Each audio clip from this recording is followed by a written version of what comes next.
You know what's funny? How everyone acts like wanting more from life makes you the bad guy. I'm Courtney, 29, and apparently I'm the wife who destroyed a perfectly good marriage because I had the audacity to be honest about what I actually needed. Curtis and I were together 6 years, married for 3, and honestly, those last couple years felt like I was slowly suffocating. Look, I love Curtis. Loved him. Whatever. But some people are just built different, and I've always needed more excitement, more connection, more everything than what our little suburban routine could offer. Curtis is the type who gets genuinely thrilled about organizing the garage on Saturday mornings. Meanwhile, I'm dying inside from the predictability of it all. So, yeah, I started bringing up the idea of opening things up. Not out of nowhere, I'd been dropping hints for literally years. During those quiet moments after sex when he was all relaxed and actually listening, I'd mention articles about successful open marriages or ask what he thought about couples who had arrangements. His standard response was always, "I haven't really thought about it." Which honestly started pissing me off. How do you not think about these things? How do you just accept that this is it forever? The more I brought it up, the more I realized Curtis was just limited. He's been wearing the same style clothes since college, gets coffee from the identical place every morning, watches the same 3 shows on repeat. It's like he stopped growing as a person the day we said, "I do." Meanwhile, I'm still evolving, still discovering parts of myself, still wanting to experience everything life has to offer, instead of just existing in this beige bubble of routine. About a year ago, we took this trip to some mountain town that looked perfect in photos. Curtis had researched every restaurant and activity, creating this detailed itinerary that sucked all spontaneity out of what was supposed to be an adventure. But whatever, I was happy to be somewhere different, away from our normal cycle of work, dinner, TV, bed, repeat. The first day was actually decent. We hiked, tried local food, and Curtis seemed more relaxed than usual. I caught myself thinking maybe this would work. Maybe being away from home would help him understand what I'd been trying to explain about needing more excitement. For a few hours, I felt hopeful about having those serious conversations I'd been waiting years to have. That evening, we ended up at this bar with live music. Exactly the kind of place Curtis usually avoids because it's too unpredictable for his taste. But he was making an effort, which I appreciated. We found a table, ordered drinks, and for the first time in forever, it felt like we were actually on a date instead of just going through married people motions. That's when we met Adrian. He was at the bar alone, and when our eyes met, there was this immediate spark I hadn't felt in years. Not just attraction, though he was definitely attractive, but this recognition, like meeting someone who actually got what it meant to be alive. He had this magnetic energy that was the complete opposite of Curtis's careful, measured approach to everything. Adrian joined our table after buying us drinks. He was charming and funny and told these amazing stories about traveling and actual adventures, not the safe, predictable trips Curtis preferred. Between us, within an hour of talking to Adrian, I felt more intellectually stimulated than I had in months of conversations with my own husband. Curtis was being polite, but I could see that familiar tension in his shoulders when he felt out of his element. Meanwhile, I was having the time of my life. Adrian asked real questions about my thoughts and opinions, not just going through conversation motions. He was curious about my perspective, wanted to know what I found interesting, actually seemed to value what I had to say. It was intoxicating. As the night progressed, I found myself gravitating toward Adrian. Our conversation became this bubble Curtis wasn't really part of, which felt natural, because Adrian and I just clicked. We talked about books and music and places we wanted to travel, and I kept thinking, this is what's been missing. This is what I've been trying to explain about needing more than domestic routine. I could feel myself flirting with Adrian, and more importantly, I could feel him flirting back. There was electricity between us that I hadn't experienced since before Curtis and I got married. It reminded me what attraction was supposed to feel like. Butterflies, time flying by, that feeling I'd almost forgotten existed. Curtis kept trying to insert himself into our conversation, but it felt forced and awkward. He'd make technically relevant comments that somehow killed the mood every time. Like when Adrian told this hilarious story about getting lost abroad, Curtis chimed in with practical advice about travel insurance, completely missing why the story was entertaining. I started feeling genuinely annoyed with Curtis for being such a buzzkill. Here I was, finally connecting with someone who understood embracing life's possibilities, and my husband was sitting there being his usual overly cautious self. It was embarrassing. Adrian probably thought I was married to the most boring man alive, which wasn't entirely wrong. Walking back to our hotel, Curtis was unusually quiet. I could tell he was processing something, probably overthinking the entire evening like he does with everything. Part of me wanted to talk about what happened, maybe use it as an opening to finally discuss things I'd been trying to bring up for years. But another part just wanted to hold on to that feeling of connection without Curtis analyzing it to death. The next morning, Curtis was acting weird.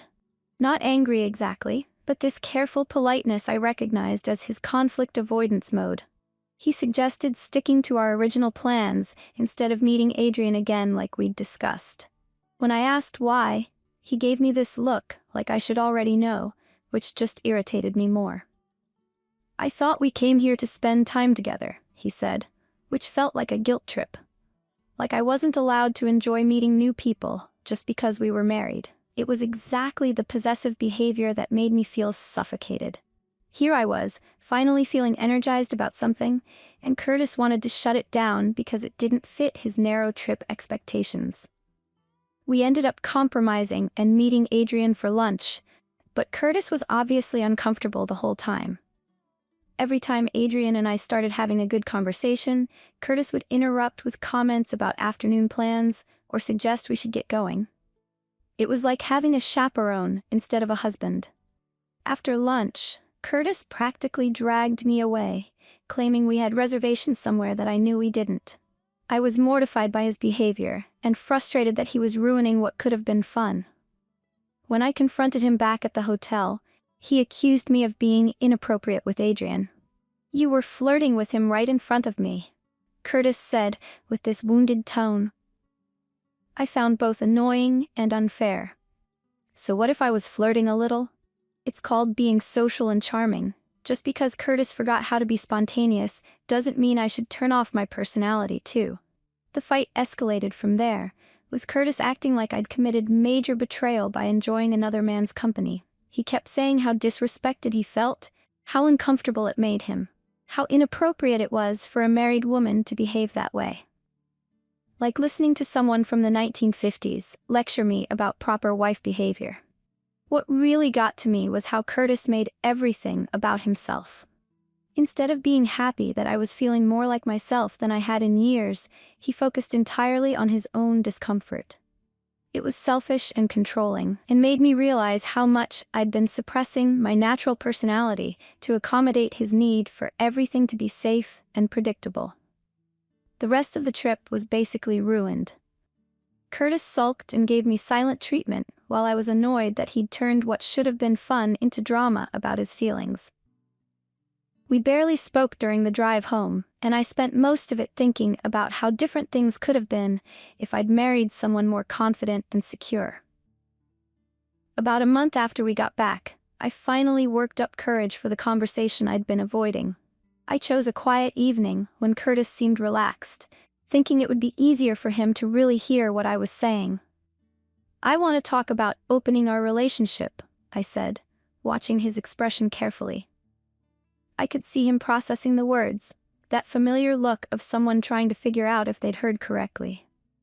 It wasn't entirely surprising. I'd been dropping hints for years, but hearing it stated plainly still caught him off guard. Curtis was quiet for a long moment, and I could practically see wheels turning. He asked what exactly I meant, so I explained that I thought we should explore seeing other people while staying married. Not divorce, not separation, just acknowledging that monogamy might not be realistic for everyone. His first reaction was asking if this was about Adrian, which honestly annoyed me.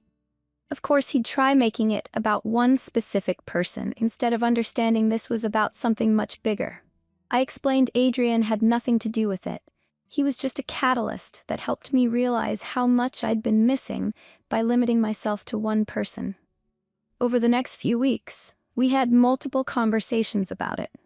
Curtis kept asking practical questions, whether it would just be physical, what boundaries we'd have, how we'd handle jealousy.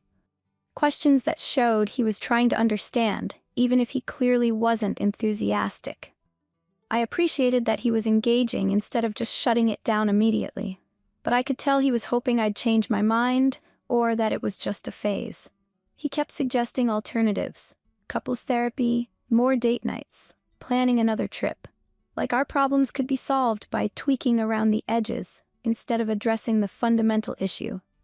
It was frustrating because he still wasn't really hearing what I was telling him. The more we talked, the more I realized how essential this was for me. I'd spent years suppressing this part of myself, trying to fit Curtis's idea of what a wife should be, and I was exhausted. I needed freedom to explore connections with other people, to feel desired and interesting and alive in ways that weren't happening in our marriage anymore. Curtis kept saying he needed time to think, which I understood but also found irritating. How much time did he need? We'd been having versions of this conversation for years. At some point, wasn't he going to decide whether he could accept this or not? I was being patient, but I wasn't going to wait forever for him to figure out if he could handle being married to the real me.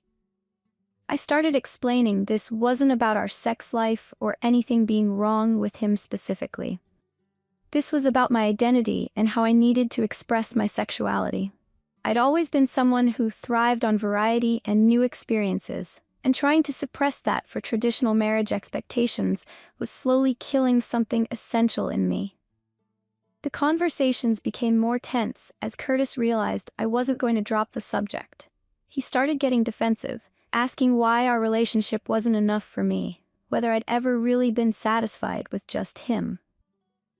Those questions felt like attacks, like he was trying to make me feel guilty for being honest instead of trying to understand. Eventually, I had to be completely honest. I told him this wasn't really a negotiation. This was me explaining what I needed to stay in our marriage. I could try suppressing it longer, but ultimately, I'd end up resenting him and our relationship if I couldn't express this part of myself. I was giving him the opportunity to be part of the solution instead of becoming part of the problem. That's when everything started falling apart. Instead of appreciating my honesty, Curtis became completely unreasonable. He accused me of giving ultimatums, which wasn't fair. I was simply being clear about my needs and giving him information to make informed decisions about our future. If anyone was giving ultimatums, it was him, basically saying I had to choose between being myself and staying married. The fights got worse and more frequent.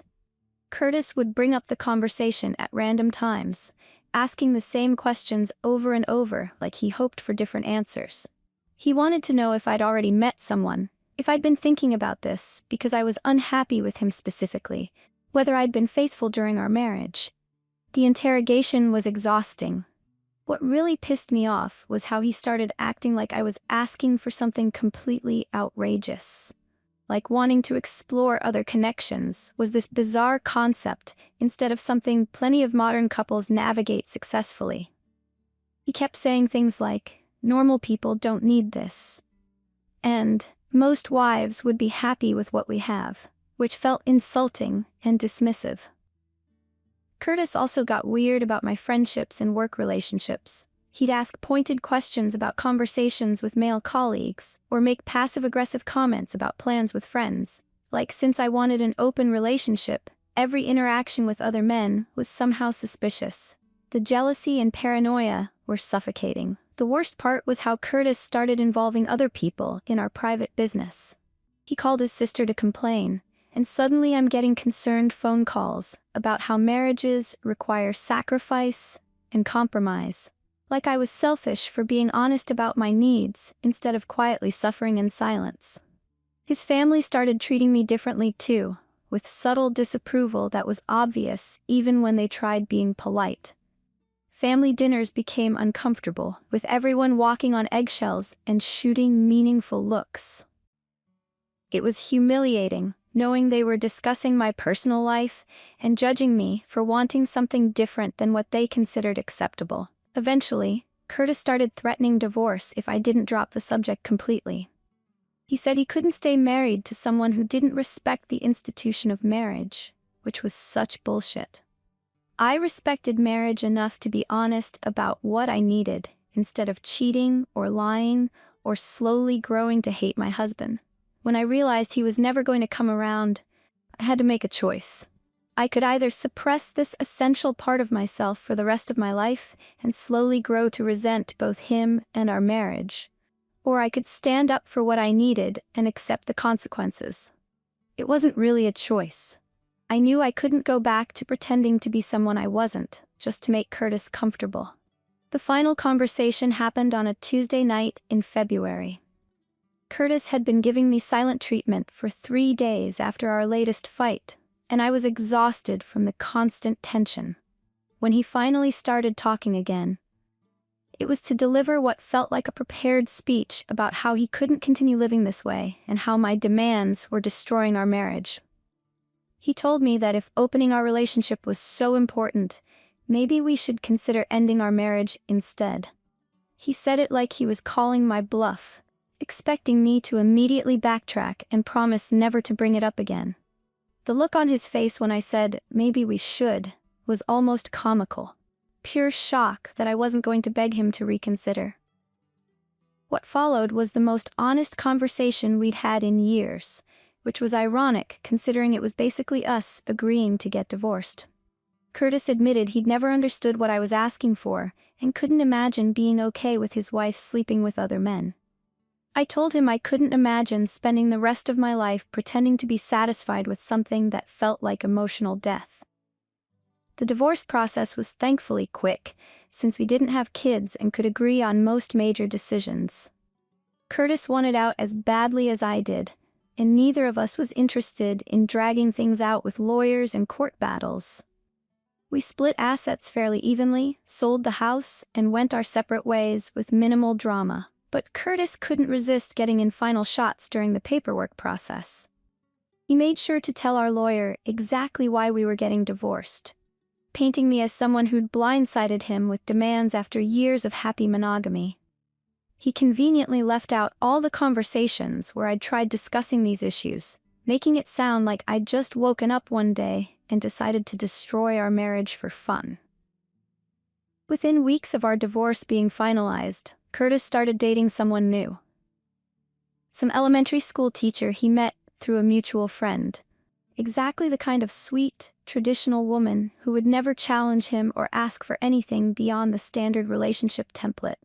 She seemed perfectly content to be his devoted girlfriend, posting cutesy couple photos and gushing about how lucky she was. Seeing them together was surreal, especially when mutual friends would update me on how happy and normal their relationship was. Like Curtis had finally found someone who appreciated him properly, unlike his selfish ex-wife who'd wanted too much. It was obvious he was using this new relationship to prove something, that he was perfectly capable of having successful partnership with someone who didn't make unreasonable demands. What nobody seemed to understand was that I wasn't jealous of his new girlfriend or regretful about my choices. If anything, seeing Curtis with someone content with the basic relationship package just confirmed we'd been fundamentally incompatible. He needed someone satisfied with routine and predictability, and I needed freedom to explore what else life had to offer. 2 years after our divorce was finalized, I ran into Curtis at a grocery store. He was there with his girlfriend, looking exactly like the settled suburban couple we'd never quite managed to be. They seemed comfortable together in a way that was both familiar and foreign. The kind of easy contentment that comes from both people wanting exactly the same thing from life. Curtis introduced me to his girlfriend with careful politeness, and I could see her sizing me up, probably wondering what kind of woman would throw away a marriage to someone like him. She was pleasant enough, but there was this subtle protective energy that made it clear she saw me as some cautionary tale about what happens when wives get too demanding. The whole interaction lasted maybe 5 minutes, but it crystallized something for me about the choices we'd both made.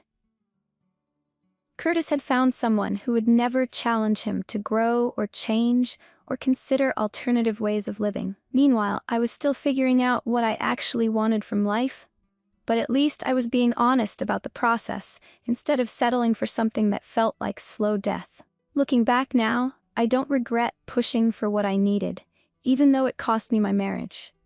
I'd rather be divorced and authentic than married and slowly dying inside. Curtis got his traditional relationship with someone who shares his vision of what love should look like, and I got my freedom to explore what else might be possible. In the end, maybe that was the best outcome for both of us, even if nobody else saw it that way.